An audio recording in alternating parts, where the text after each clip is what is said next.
Bem-vindos à Sala Precisa. Eu sou a Gil. Eu sou a Laura. E esse é o nosso podcast. Bom, e no episódio de hoje a gente vai falar de um tema que pode não estar no hype hoje, mas que na verdade é um tema que, assim, ao meu ver, sempre vai ser comentado, porque o que mais tem hoje em dia são adaptações de livros, adaptações de games, e sempre que sai uma nova adaptação, a gente sempre fica pensando se o autor, né, o criador da obra, vai estar envolvido. Ainda mais se ele estiver vivo. E com essas recentes adaptações que tá tendo, como Harry Potter, Percy Jackson, One Piece, a gente sempre fica questionando se a presença do autor realmente garante a qualidade da produção. Então, o foco no episódio de hoje é debater se essas produções que tiveram o autor na produção fez realmente a diferença ou não. Bom, e o exemplo mais recente que a gente tem, né, que a gente pode falar aqui, que acabou de terminar, acabou de passar, é o live action de Avatar, O Último Mestre do Ar, né, que é aquele do menino careca, caceta na cabeça, só pra vocês não confundirem. Sim, não é o Avatar, não é do James Cameron, Os Bichos Azuis. Então, a série do live action, os criadores, né, do Avatar, da animação, é o Michael DiMartino e o Brian Konietzko, acho que é assim que fala sobre o nome dele, mas eles abandonaram o projeto já no início, né, da produção do live action, por conflitos de orçamento, né, diversidade no elenco e principalmente o tom na narrativa. E assim, teve muita polêmica essa série, já estava tendo desde o começo. Acho que foi lá em 2020, inclusive, que eles abandonaram o projeto, que foi quando iniciou, né, as notícias de que ia ter a série live action do Avatar. Então, e assim, tem gente que tá rolando polêmica de várias coisas, né? Dessa questão do elenco e da questão deles também não terem participado. Tem gente que gostou, né, do live action ter sido e eles não terem se envolvido, porque eles se envolveram naquele filme antigo que tem do Avatar e todo mundo, né, que tipo, quem assistiu ou quem não assistiu, sabe que aquele filme foi uma grande decepção, foi muito ruim, tanto que a gente cancelou da nossa vida, a gente esquece, finge demência, nem fala desse filme. Você cancelou? Você assistiu, Laura, esse filme? Eu nunca assisti porque nunca me interessou a animação e nem a história, então nunca vi. Então, e olha que engraçado, eu assisti o filme, o filme antigo, e eu assisti a série de animação, que é a série que passava na Nickelodeon quando a gente era novinha, né? Acho que não é muito da nossa época, assim, de quando a gente era criança, mas é um pouquinho depois, né? A gente ainda era pré-adolescente, assim, quando passou na Nickelodeon, mas eu não assistia. Mas eu assisti agora, recente, a animação, assisti antes de começar a série live action, né? Então eu pude comparar, assim, bem recente. É claro que eu lembrava do filme antigo, eu falava, nossa, realmente aquele filme, esquece, cancela, né? Foi muito ruim. Mas, assim, eu gostei muito do live action, mas o meu, assim, o ponto negativo que eu queria até comentar nesse episódio, quando a gente falou sobre fazer, sobre esse tema e tal, é que eu acho que se os criadores, se o Michael e o Brian tivessem participado, eles não iam deixar tanto o tom assim, porque assim, tem 3 personagens principais no Avatar, que é o Aang, que é o Avatar, que é o menino careca, e tem outros 2 irmãos, né, que são um casal de irmãos, que eles sempre estão na jornada com o Aang, com o Avatar, que é a Katara e o Sokka. E assim, na animação, eles são um pouquinho mais velhos do que o Aang. É que o Aang, como ele ficou congelado, ele tem 102 anos, mas ele é criança. Sério? Gente, não sabia dessa notícia. Nossa, chocada.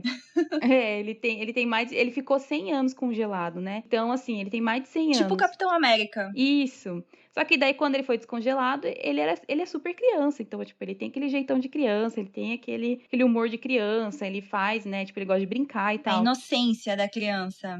Exatamente, tem essa inocência. E a Katara e o Sokka, que são os irmãos, o Sokka é o mais velho dos irmãos, né? Eles, assim, apesar deles serem um pouco mais velhos que o Aang, eles também são adolescentes, sabe? Eles também são meio que crianças, assim, eles são menor de idade. E o live action da série da Netflix, eles tiraram um pouco dessa inocência também dos dois, sabe? E deixaram os dois, assim, o que me incomodou muito foi que focaram muito no romance dos personagens, sabe? Que nem o Sokka. O Sokka na animação, ele comenta que ele já beijou uma menina, e daí até tem uma das aldeias que ele passa lá, que a menina dá um beijo na bochecha dele, e ele, tipo, surta com aquele beijo e tal. E na série do live action, eles deixaram de passar várias coisas da primeira temporada da animação pra focar no romance do Sokka com duas meninas de duas aldeias diferentes. Então, isso me incomodou muito, sabe? Que eu fiquei pensando assim, poxa, o Sokka, ele não dá muito foco assim, sabe? Não é que ele não dá importância, mas ele não dá muito foco pra isso na animação. E eu acho que se os criadores estivessem lá, eles iam dar uma podada nisso, sabe? De falar assim, meu, sabe, não foca tanto nisso. Porque um outro exemplo que a gente vai falar aqui, que é a série do live action do One Piece, o criador participou. E ele não deixou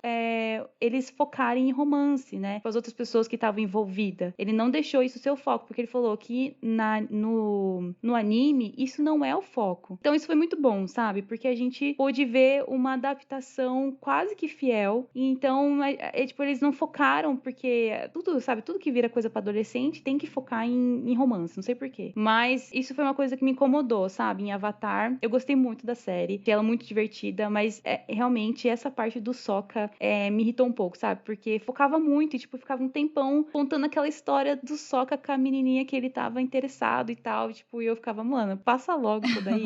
Sim, mas tipo, sabe o que eu não entendo? Porque a Laura tem mais prioridade pra falar sobre o assunto de Avatar, porque o que eu vi que quando os criadores estavam no filme, o filme, né, teve o diretor M. Night Shyamalan, não sei se é assim que fala o nome dele, mas enfim, ele que faz esses filmes, ele faz filme muito bom, mas faz filme ruim também. E ele que fez esse filme do Avatar lá em 2010 e teve a presença dos criadores e foi um fiasco. Então, por que agora, sem os criadores, a série foi maior sucesso? Tanto que teve até renovação para 2 temporadas direto, ou seja, vai ter a segunda e a terceira. Então, tipo, eu não entra na minha cabeça, tipo, você queria que tivesse os criadores, mas quando teve os criadores, foi muito ruim, né? O filme foi muito ruim. Então, tipo, o que mudaria para você se tivesse os criadores? Talvez esse tom, foi um tom da narrativa, que foi o que... Talvez o tom da narrativa, porque a Netflix, igual você falou, queria uma coisa mais madura, Pois é. mais densa pra série, e eles não queriam isso, né? Eles queriam tom leve, tem a animação, então isso foi um ponto crucial que eles deixaram a produção. Mas por que eles fariam a diferença se antes, quando eles estavam participando, ficou ruim?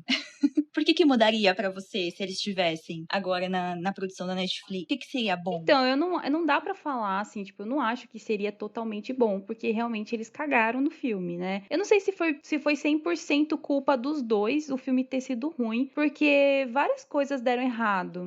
Tem essa também. Várias coisas deram errado no filme. O elenco foi muito ruim, né? O personagem o ator que eles escolheram pra fazer o Aang era muito mais velho do que o personagem da animação, né? Porque o da animação é bem infantil mesmo. E o menino já, tipo, era, sei lá, bem adolescente, assim, já quase adulto e quase 17 anos, sabe? Nossa, muita diferença. E também teve a questão do roteiro, sabe? O roteiro do filme. Eu acho que, assim, a série foi um pouco mais fácil, porque apesar deles não terem adaptado totalmente a primeira temporada, teve bastante episódio da animação que eles cortaram. Total, não colocaram na série live action. Não sei se eles vão colocar isso na segunda temporada, ou se a segunda temporada vai ser já logo a adaptação da segunda da animação. Então, isso eu não sei. Mas no filme, eles tiveram que, tipo, meio que pegar tudo isso e fazer correndão num filme, sabe? Então, não sei se isso atrapalhou. E na série, isso fluiu melhor, né? Porque eles puderam contar um pouco melhor sobre cada personagem. Mais explorado, puderam explorar melhor,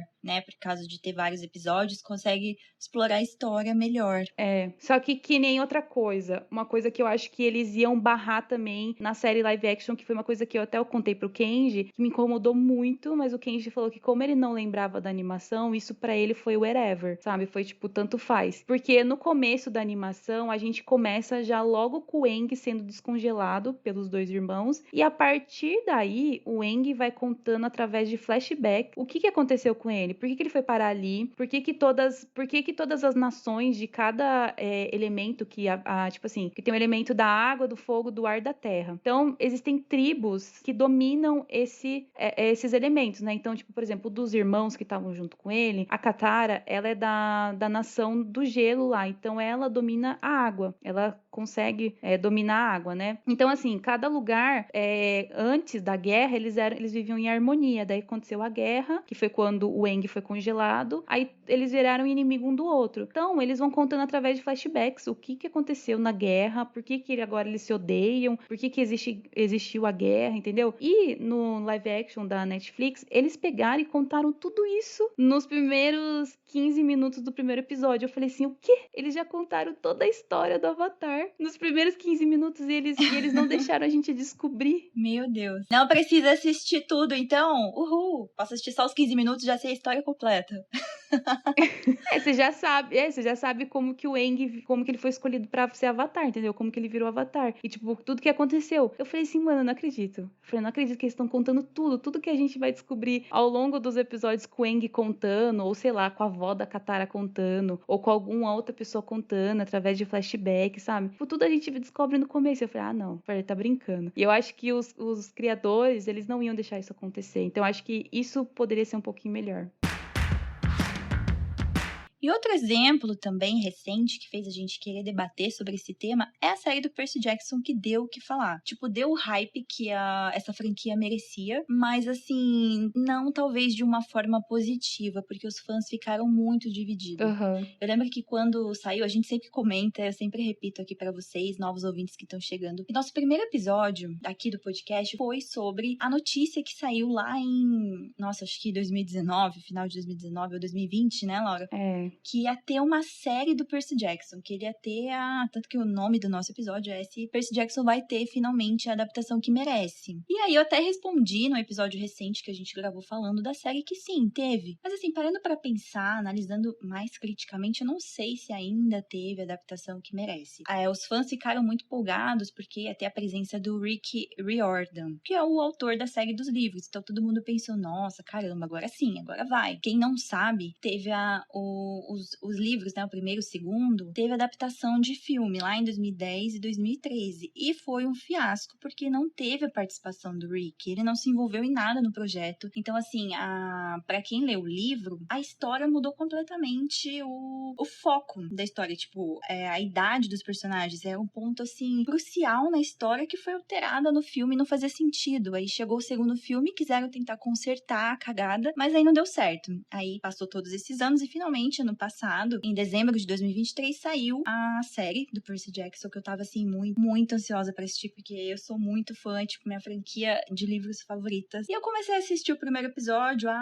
eu fiquei muito empolgada, Laura, eu confesso, fiquei muito empolgada. Todos os episódios tinham aquela empolgação de ver o seu capítulo adaptado. Quando eu vi que o título dos episódios iam ser o título dos capítulos do livro, sabe? Eu fiquei, nossa, que demais. Uhum. Mas aí a gente se assustou um pouco com a duração de cada episódio. Tinha episódio que tinha 28 minutos, gente. O que você conta em 28 minutos? Tudo bem que o livro, ele é muito descritivo na visão do Percy. Então, tipo, uma página ele descrevendo o que ele tá vendo. E realmente, o que ele tá vendo, a gente consegue transmitir em 2 segundos de imagem, né? Pro audiovisual. Uhum. Mas assim, tinha coisa que, sabe, faltou muito. Eu acho que Percy Jackson é um grande exemplo de que o Rick não fez tanta diferença, sabe? Podia colocar um cara ali que era muito fã da série, que conhecia muito bem o universo, sabe? Que tem essa vontade de adaptar, de fazer algo bom pelos fãs. Com certeza sairia um roteiro muito bom. Ele fez alterações, o Rick, no roteiro, porque é um livro de 2005. Então, tipo, é muito tempo, quase, praticamente 20 anos, né? 20 anos atrás que ele escreveu. Então, muita coisa que ele pensou hoje em dia, ele, putz, eu poderia melhorar isso aqui. Sim, ele melhorou um pouco a obra dele, das diferenças, mas assim, eu acho que faltou muita coisa. Pecou muito no roteiro, ainda mais pela duração dos episódios. Pecou muito na direção. Faltou emoção dos atores. Eu acho que isso não tem nada a ver com a presença ou não do Rick. É mais do ator mesmo. Eu gostei muito das escolhas, adorei. Mas assim, faltou alguma coisa, sabe? Eu acho que por enquanto, pra mim, a palavra é emoção. Faltou emoção. A cena passava e você não sentia nada. Tipo, nossa, eu não tô sentindo o desespero que o Percy sentiu pra perder a mãe, sabe? Ele achou que a mãe dele morreu ali e eu não vi ele sentindo nada, sabe? Eu não senti nada com ele. Tinha uma cena um pouquinho mais dramática ali e eu não senti nada também, porque os atores não conseguiam transmitir isso pra gente. Agora, eu não sei dizer se era limitação de roteiro, limitação de direção, sabe? Mas assim, o Rick, ele fez um bom papel. Mas ele não estando ali, eu acho que talvez, assim, poderia ser um pouquinho melhor. Não sei, sua opinião, Laura. Você que não leu os livros, você assim, de fora, o que você achou da série? Olha, eu achei que nem você falou, que ele pecou muito nessa parte do tempo, né, dos episódios, porque eu tava, apesar dessa questão dos atores terem, né, principalmente o ator que fez o Percy Jackson, ele tinha hora que ele não tinha emoção e tal, mas eu tava gostando do desenvolvimento dos três juntos e tipo assim, como eu não li os livros, eu tava gostando da explicação que ele tava passando pra mim. Então, assim, quando acabava, eu ficava com aquele sentimento de tipo, eu precisava que ele tivesse me contado mais e ele não contou, sabe? E Sei. daí no próximo episódio eu esperava, não, nesse episódio ele vai contar mais um pouco. Aí não, era a mesma coisa. Aí todos os episódios eram assim, então parece que eu terminei a primeira temporada faltando informação, entendeu? Aí parece que, tipo, que a pessoa que leu o livro tem muito mais informação que eu. É claro que isso sempre acontece em todas as adaptações, né? É. A gente, quando lê o livro, a gente tem muito mais informação. Mas tem coisas, tem produções que passam o suficiente pra gente, sem a gente precisar ler o livro, entendeu? É claro que sempre vai ser melhor você ler. Mas que nem, por exemplo, as primeiras temporadas de Game of Thrones. Meu, eles explicam tudo pra gente, sabe? Ah, esse é um assunto polêmico. É, então. Também aquele livro, né, Laura? Acho que nem quem lê o livro consegue entender. Então é muito difícil transmitir aquele livro em imagem pra alguém entender aquilo, porque a escrita do Jorge, pelo amor de Não, Deus. mas eu acho que quando, assim, tipo, eles explicaram bem o começo, sabe? A primeira temporada de Game of Thrones, eu acho ela boa. Porque ela explica bem pra gente sobre as casas. Não, é Então, maravilhosa. ela explica bem pra gente sobre as casas, sobre as famílias, cada personagem dentro daquela família e tal, não sei o que lá, sabe? E Percy Jackson eu fiquei sentindo falta disso, de que ele me contasse mais informação. Que nem, por exemplo, uma pessoa que eu fiquei sem informação direito é o padrasto dele, sabe? Ele aparece, tipo assim, eu acredito que no livro ele explique mais. Eu não lembro agora na série. Você sabe por que que a mãe dele casou com o Gabe? Não, Isso foi explicado na não série? lembro. Não, se foi, acho que foi rapidamente, porque o Gabe, ele exalava um odor que tirava o cheiro de semideus dele, entendeu? Então os monstros não conseguiam farejar o Percy. Então por isso que ela casou com ele. Ah, olha só, não sabia. Eu não lembro agora se tem essa informação na série. Se teve, foi muito rapidamente. Tem que prestar muita atenção nos diálogos. É, eu não lembro disso, dessa informação. Mas então, eu tive esse sentimento com Percy Jackson, porque eu gostei muito do. Pô, foi uma série com uma pegada um pouco mais, assim, infantil, por causa de ser na Disney, eu acredito. Infanto juvenil. É, foi bem infanto-juvenil, mas o livro é assim também, né? O livro ele é infanto-juvenil. Sim, o livro é assim. E por isso que eu fiquei muito feliz quando eu vi que eram crianças que iam Aham, fazer. Só que agora eu tô bem preocupada porque essas mesmas crianças estão, tipo, parecendo mais velha que eu.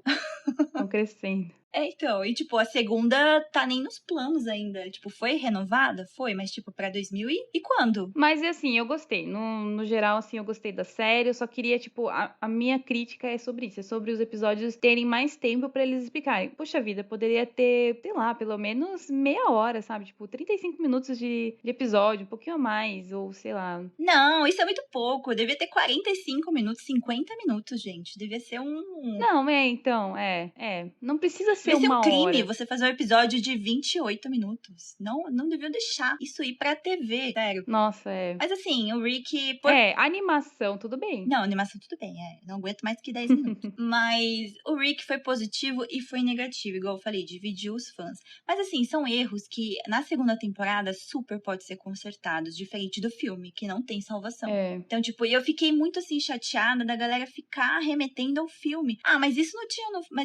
no filme. O que tá acontecendo na série? Gente, tudo que tá no filme não tem no livro. Então, tipo, tudo que tinha na série tinha no livro. Por isso que a galera estranhou algumas coisas. O próprio Kenji falou, gente, esse episódio tá muito diferente. Não tinha isso no filme. Eu falei, Kenji, esquece o filme. Uhum. Tudo que tá aqui tá no livro, não tá no filme. O filme não tem comparativo com nada. Mas assim, os atores eram bem mais carismáticos do filme Sim. do que da série. Até a própria personagem da Annabeth, né? Ela é totalmente diferente do filme. Totalmente. A Annabeth é. Não, eles quiseram fazer uma mistura da Annabeth com a Clarice e deu essa personagem aí que eu não sei quem é. Não sei se é a Annabeth ou se é a Clarice. Então, igual eu já tinha comentado de One Piece, né, na hora que eu tava falando de Avatar, esse é um grande exemplo de que a presença do autor influenciou positivamente a adaptação. Então, a primeira temporada que a gente teve, né, do live action do One Piece na Netflix, ela conquistou. Nossa, meu, tanto os fãs que já eram, tipo, fãs do anime. Menos a Gil. É menos eu. Dos fãs que já eram do anime, do mangá, né? Que já acompanhava por anos e anos. Tanto que o anime, ele tem mais de 1000 episódios, né? E acho que o Kenji deve estar quase chegando lá. Não lembro no qual que ele tá. Caramba, deve estar quase chegando lá, hein? Depois de vários meses, Kenji Guerreiro tá chegando no episódio 1000. É, ele me falou qual que ele tava, mas agora, gente, eu não vou lembrar. Eu juro, ele me falou ontem isso, mas não vou lembrar agora. Mas é um exemplo. Ó, a memória da Laura é boa.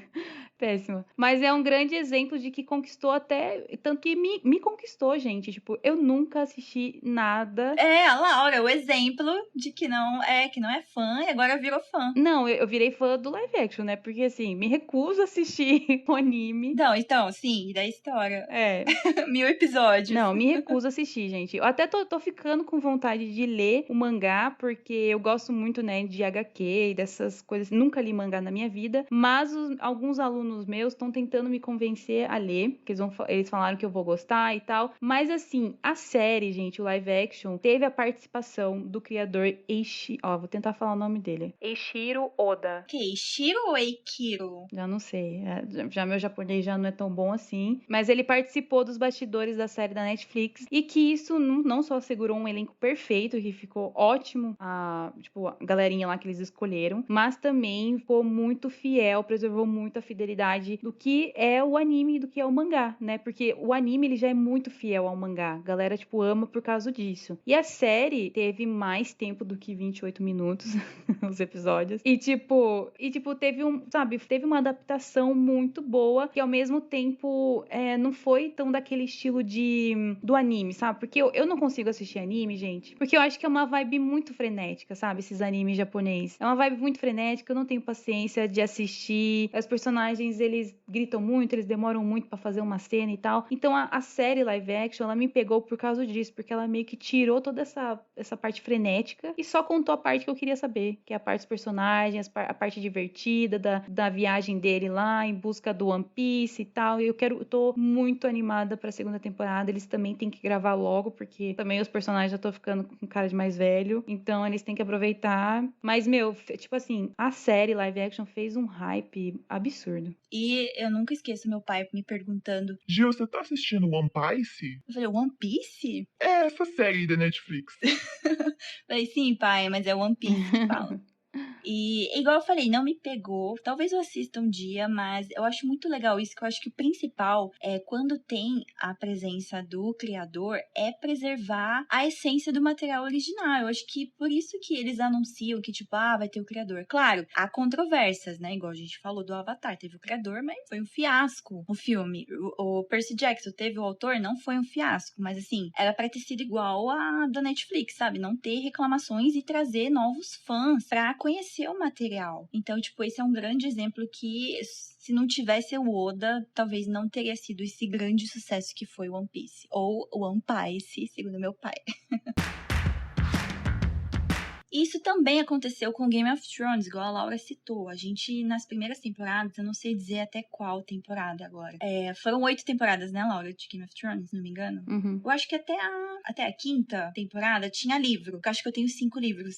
Até a quinta temporada tinha a orientação do escritor, o George R. Martin, e eles usavam como base os livros. Só que daí chegou um momento que o George não terminou os livros. Inclusive, ele não terminou ainda, tá, gente? Acho que não saiu o 6º livro até hoje. A série terminou aí já faz uns... Quantos anos? 3 anos? 4 anos? Que já acabou a série. Acho que é desde... Não, 5 anos. Desde 2019. 5 anos? Nossa, acabou em 2019?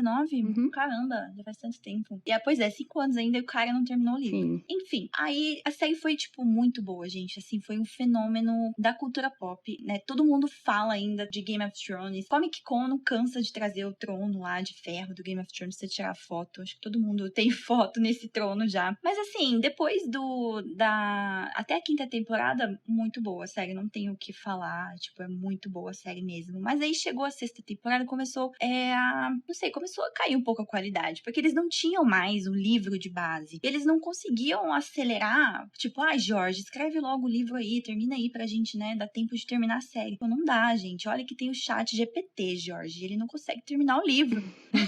E aí os produtores, eles acabaram enfrentando esse desafio. Se não me engano, o Jorge tinha falado o final pra eles, me corrija aí, Laura, se estiver errado. Tinha falado o final pra eles, ó, o final é esse. Só que daí o problema é como que a gente vai chegar nesse final? Tanto que a última temporada foi super encurtada. Teve o quê? Aham. 6 episódios e, tipo, era uma série de 10 episódios. Eles poderiam muito bem fazer 10 episódios. Eu não entendi porque fizeram 6 ou 7, se não me engano. E aí eles aceleraram tudo, gente. É assim, um dos episódios que a Daenerys tá chegando no lugar, tá saindo de um lugar. E, tipo, lá no 6º episódio ela chega naquele lugar. Demorava muito pra ela chegar. Aí, tipo, na última temporada, no próximo episódio, ela já tinha chegado naquele lugar. Porque, tipo, passava muito rápido. Foi tudo muito corrido. Aquele final horrível. É um grande exemplo, Game of Thrones, de que precisava ter o autor, o criador, na produção. Porque depois que ele saiu, te cagou a série. É um grande exemplo de uma série muito boa, com um final muito ruim. Então, assim, Você não vai defender o final, né, Laura? Você vai defender? não. Final, não tem como defender aquele último episódio, apesar de ter cenas de batalha muito boas, mas isso não justifica. Ah, tá. Ufa. Mas o que é polêmico é que, assim, na minha opinião, o George R. R. Martin, não que ele contou como ia ser o final, mas eu lembro dessa notícia na época, ele tinha conversado lá com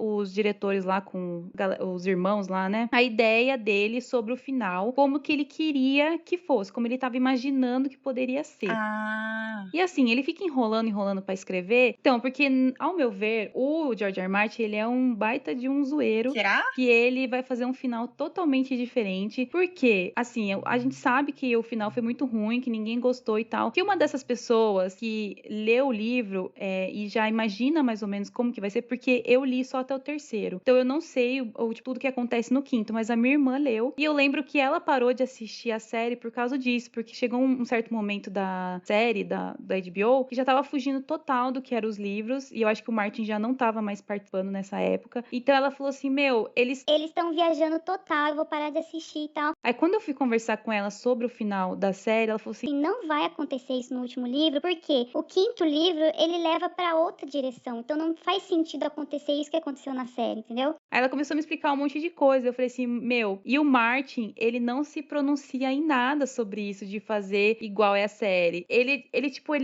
acha mó engraçado essa briga que a galera tem, sabe? Entre os leitores, os fiéis aos livros, e a galera que curtiu a série. Ah, certeza. Então, assim, ele vai, na minha opinião, ele vai fazer um final totalmente diferente pra falar assim, viu como vocês tinham que ter lido o livro antes, não sei o que lá. Antes não, mas vocês tinham que ter lido o livro e sei lá, enfim, ele vai fazer alguma coisa nesse sentido, eu acho. Porque, meu, ele não, em nenhum momento ele se pronunciou sobre, tipo, essa polêmica, sabe, do final. Ele até falou, mas ele sempre, assim, bem imparcial, bem em cima do muro. Ele nunca chegou a falar que totalmente foi a favor desse final, ou que ele totalmente foi contra esse final e que não é assim que vai ser no livro, sabe? Ele nunca falou nada, ele nunca falou um A sobre isso. Não, é verdade. Não, se não me engano, mas pode ser agora vendo essa visão que você falou, eu lembro que ele falou que o final ia ser igual da série, do livro, né? Que ele escrever ia ser igual ao final, mas que a gente ia entender melhor por que tomou aquele rumo a história, porque no livro ia ser bem mais detalhado, porque na série foi do nada, tá indo pra um caminho, do nada mudou. Sim. Mas não sei agora, pode ser que ele esteja usando esses argumentos a favor pra todo mundo comprar o livro, porque, gente, já faz 5 anos que a série acabou. A série aí já não tem muito mais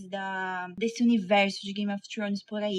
Então, tipo, ele tem que fazer alguma coisa, o marketing dele, pra que, tipo, quando lançar o livro, geral tem que comprar e ler, pra se interessar pela história ainda. Porque realmente, tipo, eu tenho 5 livros. Eu não vou ler o 6º livro, sabe? Porque depois daquele final decepcionante, pra mim, tipo, eu não quero mais. Pra mim acabou ali, muito bom enquanto durou o universo de Game of Thrones, mas nada mais me interessa. Tudo bem, agora tem o House of the Dragon, também tá em alta aí. A gente já fez o episódio falando da história, que eu acho muito legal a história, mas que pra mim devia ter uma temporada só. Mas enfim, vai ter a 2ª temporada e vai virar eterno aí também. E enfim, mas pelo menos isso aí já tem final, eu acho.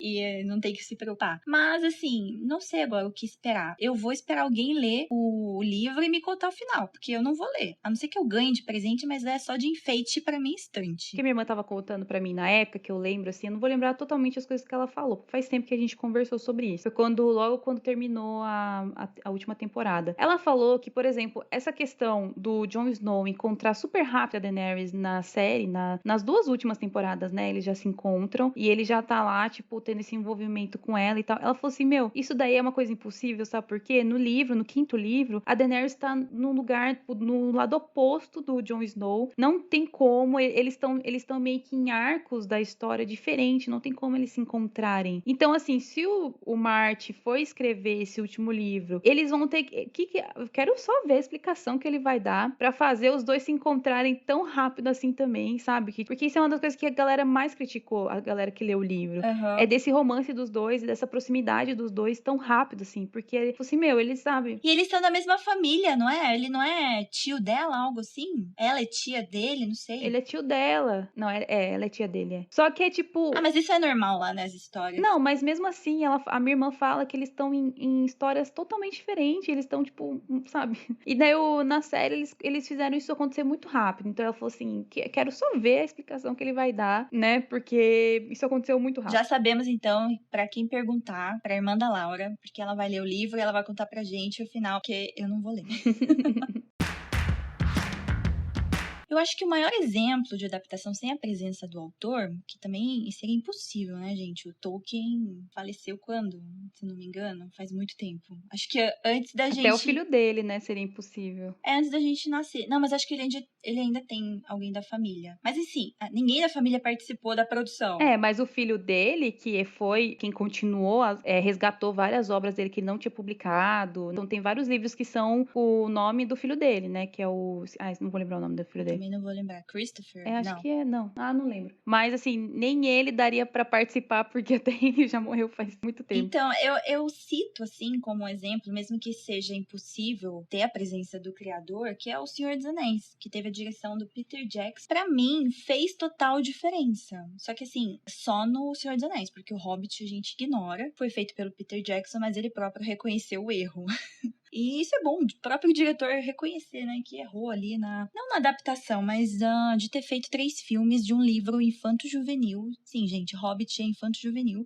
Fazer em 3 filmes, sabe? Estender uma história simples, deixar complexa uma história que é simples. Mas O Senhor dos Anéis tinha que ser o Peter Jackson. Tenho certeza que se fosse outra pessoa, não teria sido o filme que existe, que é o meu filme da vida, que, tipo, o melhor filme pra mim de todos. E eu acho que, assim, ele é um fã, né, das histórias, ele conheceu, eu vi um pouquinho da história, ele tava andando de trem, e daí tinha uma animação, eu acho, bem antiga do Senhor dos Anéis, que ele chegou a ver lá nos anos 70, ele se interessou por esse universo, e daí ele pensou, nossa, seria legal adaptar isso pro cinema. E daí foi toda aquela batalha de conseguir os direitos dos livros, né, do Tolkien, que acredito que foi muito difícil, mas, assim, esse é um exemplo que é um fã, que, tipo, ele queria adaptar uma coisa que um fã quer ver adaptado, sabe? Assim, a direção perfeita dele, ele colocou todos os pontos, assim, porque é uma leitura difícil do Tolkien, é tipo George Martin, é difícil você transmitir aquilo pras telas, e acho que ele transmitiu de uma forma tão, assim, que eu prefiro até os filmes do que os livros. Eu ainda tô travada no Retorno do Rei. É muito difícil ler Tolkien, sério, muito difícil, porque é muito detalhe. Então ele conseguiu transmitir isso pra tela de uma forma, eu colocaria a palavra perfeita pra mim, mas eu sou suspeita pra falar, porque é meu filme da vida. Mas, assim, gente, não sei, talvez se tivesse o Tolkien, se ele tivesse vivo, eu acho que ele ia opinar tanto, né? Porque a gente sabe que os livros são de uma época racista que ele escreveu, né? Então, tanto que a série agora que tá tendo, a gente tá vendo que é bem contemporânea. A gente viu que teve atores pretos interpretando elfos, que na visão do Tolkien são pessoas brancas. Arianas, né? Arianas. Então, tipo, acho isso muito legal. Tudo bem, tem os fãs obcecados por Tolkien que são chatos e foram contra, mas, infelizmente. Mas eu acho assim, que se ele tivesse vivo e tivesse opinado no filme, acho que não seria esse grande filme que foi, sabe? Senhor dos Anéis. Então eu acho que tinha que ser o Peter Jackson. Eu acho um grande exemplo de que essa adaptação foi, assim, muito boa, sem a presença do criador, a presença de qualquer um ali do Tolkien, sabe? Então é um ótimo exemplo. Sim, eu concordo que, tipo, eu fiquei muito incomodada com essas críticas que saíram da série, né? Porque realmente é uma galera que não soube evoluir com o tempo. E apesar de Senhor dos Anéis, os livros, fazerem um puta sucesso até hoje, né? Até o pleno 2024, mas a gente tem que entender que o ano, a década já não é mais a mesma. Então, assim, tem que mudar as coisas. Então, tá tudo bem mudar. Você não vai acabar com a obra do Tolkien por causa disso. Você não vai enterrar tudo que ele escreveu. Você não vai cagar na história. Não ficou cagado a série. Ficou muito boa. E assim, Gente, pior que você falando em enterrar, me lembrou de um comentário de um fã que falou: nossa, o Tolkien deve estar se revirando lá no túmulo. De tão puto com que estão fazendo com a obra dele. Tipo, gente, nada a ver, sabe? Foi assim, nada a ver esse comentário que esse fã fez. Porque o Tolkien escreveu esse livro, gente, pra época dele. Então, pra época dele fazia sentido todas as informações que ele colocou sobre aparência, sobre estilo de vida dos personagens deles. Então, fazia sentido pra época, sabe? A gente ter adaptado pros dias atuais, tipo, não tem problema nenhum, contanto que você não cague, tipo, na narrativa dele, na narrativa que ele... Não perca a essência da obra, né? Exatamente, na essência dele, que nem, por exemplo, o Hobbit, eu acredito que foi ruim, tipo, na minha opinião, foi ruim o filme por questão de roteiro e direção, sabe? Porque a história... Ai, tadinho do Peter, mas ele errou, confesso, ele errou. Mas assim, se ele poderia fazer de novo e, tipo, melhorar, né? E fazer um Hobbit totalmente diferente. A gente poderia dar essa nova chance pra ele, porque a gente sabe que ele fez um excelente trabalho nos 3 filmes do Senhor dos Anéis, sabe? Ficou muito, muito foda mesmo a trilogia que ele fez. Então, assim, a gente pode tranquilamente dar uma segunda chance pra ele fazer de novo um novo Hobbit. Ah, eu duvido. Você viu que ele nem quis se envolver na série. Eu acho que Senhor dos Anéis, ele não faz mais nada relacionado a esse universo. Eu acho. Não sei. Mas tudo bem. Então, assim, eu acho, tipo, muito ridículo a galera ficar falando que ele ia estar se revirando no túmulo. Por que não? Porque se o Tolkien tivesse vivo hoje em dia, a gente ia ter que desconstruir um monte de coisa nele. Ele ia ter que se desconstruir um monte de coisa, sabe? É, por isso que, talvez, é igual eu falei, ele ia opinar muito no roteiro do filme, na direção, certeza. E não de uma forma positiva. É igual eu também acredito que se o C.S. Lewis, que era um dos melhores amigos do Tolkien, que escreveu as Crônicas de Nárnia, se ele tivesse vivo também, ele também ia, sei lá, ele ia opinar, e ele ia ter que ser desconstruído um monte de coisa na cabeça dele, porque tanto ele quanto o Tolkien, os dois eram super religiosos também, né, por causa da época que eles viveram. Mas o C.S. Lewis, ele colocou mais a religião nos livros dele. Eu acho muito legal que ele colocou de uma forma implícita. Porque eu acho que se fosse muito explícito nos filmes, também ia perder a essência. Sim. Sabe? Porque apesar de ter a religião ali nos livros, a essência não é essa. Eu gosto dessa essência da inocência da Lúcia, sabe? Do Aslan, não sei, a vibe que ele passa. O primeiro é o melhor, o resto eu esqueço. E o primeiro filme é muito bom. Inclusive vai ter nova adaptação, mas né, não sei se vai ser dos mesmos contos, vai ser outros contos. Mas tô ansiosa por essa nova adaptação.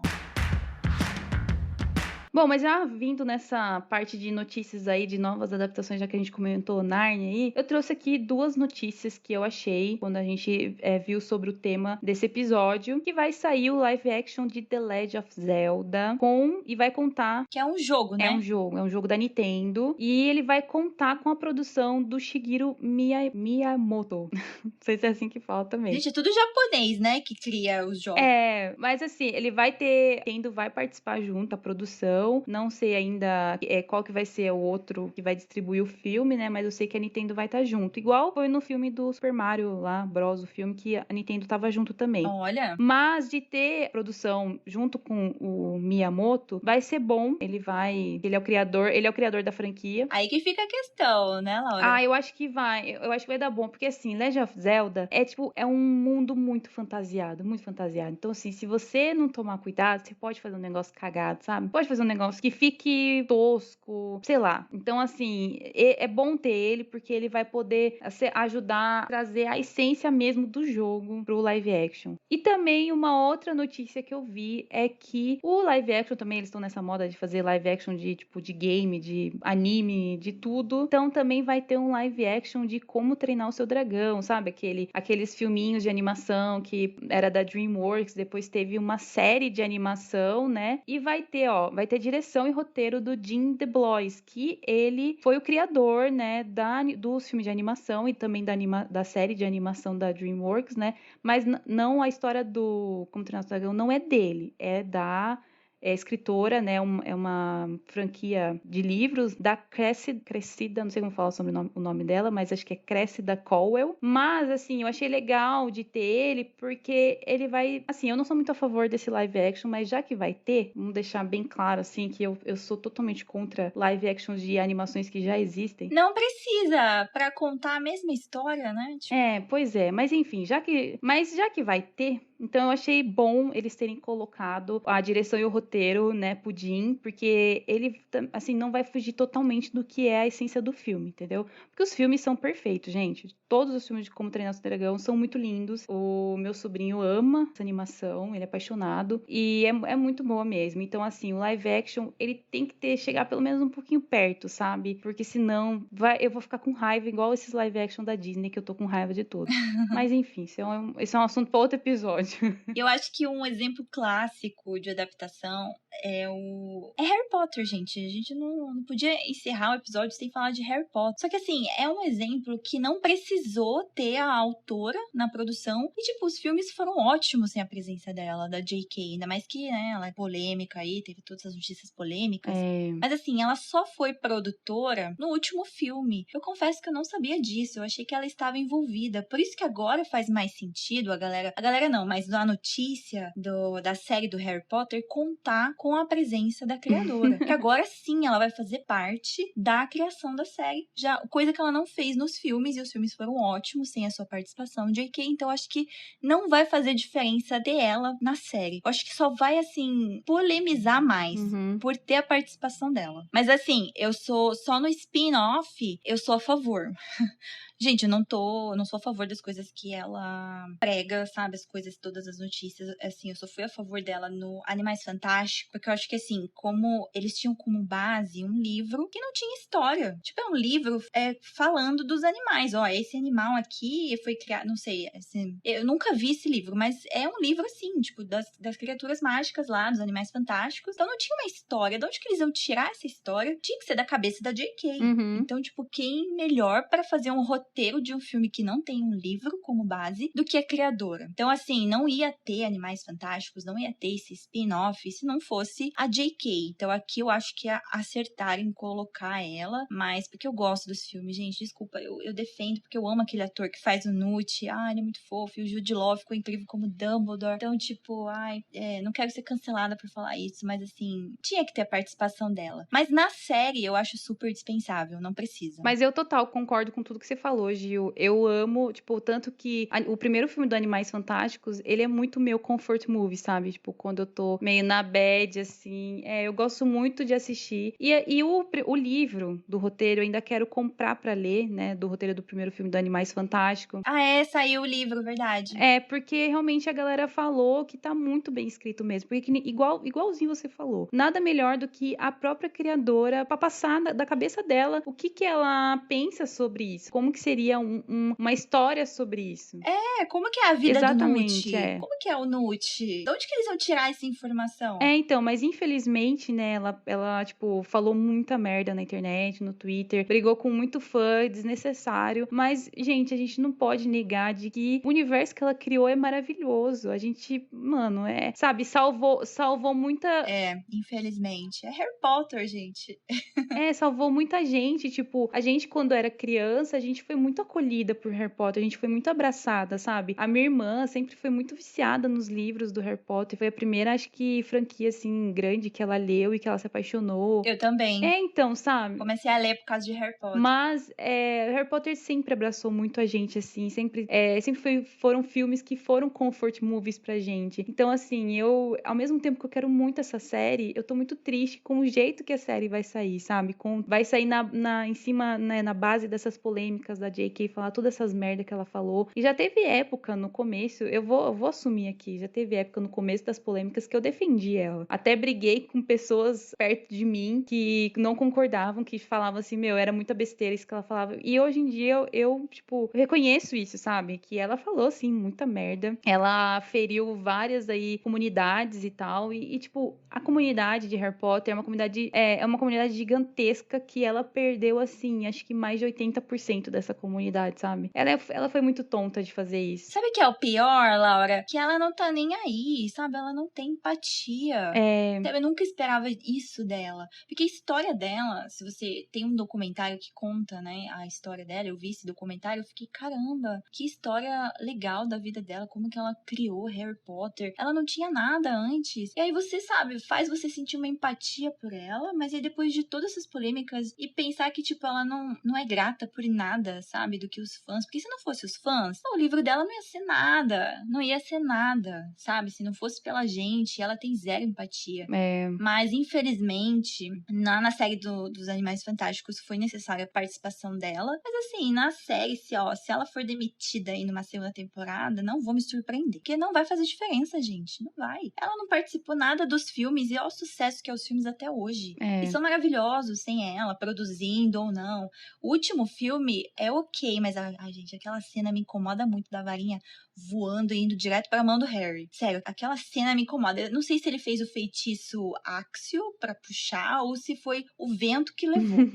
Porque ainda me incomoda. Tá vendo? E foi no filme que ela produziu. Então, não precisava ter ela. Certeza que se não tivesse ela, não ia ter essa cena aí, nada a ver. Isso é verdade.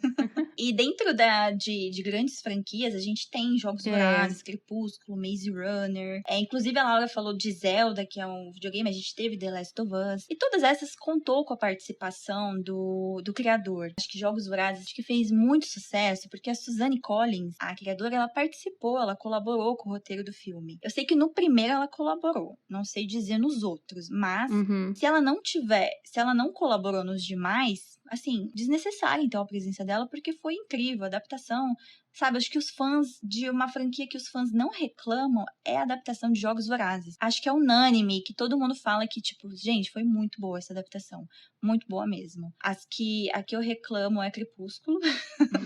Gente, esse filme é piada, mas é cult ao mesmo tempo. Eu acho isso tão legal. E a Stephenie Myers, não sei como fala, a escritora, ela produziu apenas os 2 últimos filmes. Então, ela não estava envolvida no primeiro filme, que ainda pra mim é o melhorzinho, mais assistível. E os 2 últimos, gente, horríveis. E tá vendo? E teve a participação dela. Eu acho que se não tivesse a participação dela, talvez seria mais assistível. Então, aí fica o questionamento se realmente era necessário ela participar ou não. E uma série, porque a gente só falou de filmes, rapidão aqui, Laura, acho que é Daisy Jones and the Six, que é uma série que eu defendo pra sempre, porque eu amo essa série. E teve a produção da escritora, da autora, Taylor Jenkins Reid, ela produziu a série. Eu acho que isso fez a diferença, porque, gente, é um livro que é uma entrevista. Então, você transmitir isso com base apenas em entrevistas, fazer os flashbacks, porque tem a parte da entrevista na série e tem os flashbacks, mas, a partir do que eles estão falando, você criar a cena. Então, acho que foi necessário ter a participação da autora na série. Acho que fez total diferença. E dá pra fazer uma menção honrosa também ao grande Stan Lee, né? Que ele sempre participou de todos os filmes da Marvel, gente. Até antes da Marvel ser comprada pela Disney, né? Quando eram os filmes da Fox, aqueles filmes mais independentes, assim. Ele sempre teve por trás, além de participar, né? Daquelas cenas icônicas que ele aparecia bem rapidinho, assim. Além dele ser ator, ele também sempre foi produtor autor e roteirista de alguns, né, filmes, algumas séries. Então ele sempre participou por trás. Então é por isso que você pode ver os filmes antigos em que tem a maior participação do Stan Lee, assim, na produção e no roteiro, são os filmes que mais fizeram sucesso. E esses últimos agora, parece que eles se perderam total, sabe? Tanto que acho que a última participação dele como produtor executivo, se eu não me engano, foi 2019, alguma coisa assim. Mas Foi no Ultimato, eu acho, não foi? acho que foi, se eu não me engano. Pode perceber que essas mais recentes agora, não que esteja fugindo totalmente das obras deles, das HQs, mas eu acho que tá perdendo essa essência que ele mesmo colocava no roteiro e nas produções, sabe? Então, eu acho que isso é um grande exemplo de um cara que sempre teve presente ali em todos os filmes e a gente percebia isso e agora a gente tá percebendo a não presença dele, sabe? Porque só tá indo ladeira abaixo. A falta que faz, né? Exatamente, só tá indo ladeira abaixo, então uma menção honrosa ao nosso querido Stan Lee, né, o melhor vovozinho aí da Marvel. Com certeza. Bom, e vocês? A gente quer saber a opinião sobre a presença do autor na adaptação da obra. Vocês acham que precisa ou não precisa? Então corre lá no nosso Instagram, encontra esse post do episódio pra gente interagir com vocês e não esquece de compartilhar com seus amigos, porque a gente quer alcançar cada vez mais pessoas e criar essa comunidade nerd lá no nosso perfil. Nosso Instagram é @salaprecisapodcast e esse foi o episódio de hoje. Até a próxima, nerds!